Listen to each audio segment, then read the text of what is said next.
2026, ito na po tayo ngayon. Nandito na tayo, paangat na tayo. Especially if you are building something. And I don't want you to be left out kasi during a crisis, hindi tayo nagagrab ng opportunities. During a crisis, what do?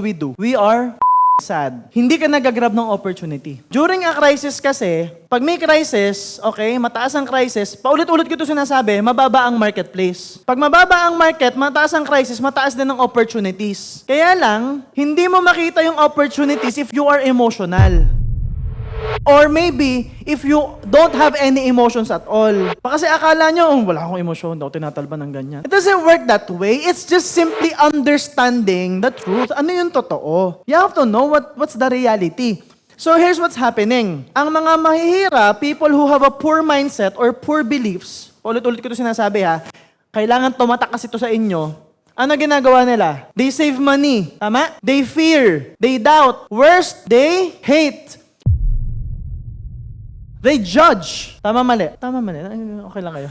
Okay. But the rich people, the wealthy people, yung mga mayayaman, during a crisis, no? Ano ginagawa niyan? We invest. Ngayon po, nagtatayo kami ng resort sa Pansol. Ulit. No, nagbibuild kami ng resort. Nagbibuild kami ng bagong bahay sa Cavite. Bagong manufacturing po sa Cavite. Bagong studio sa Cavite.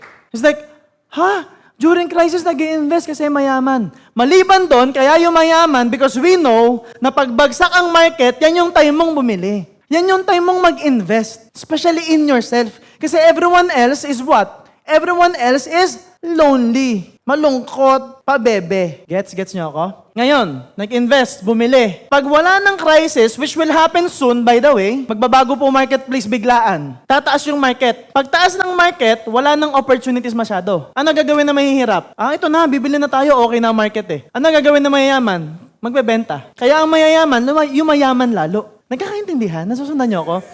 So don't want you to miss out on opportunities because there are a lot of opportunities available now.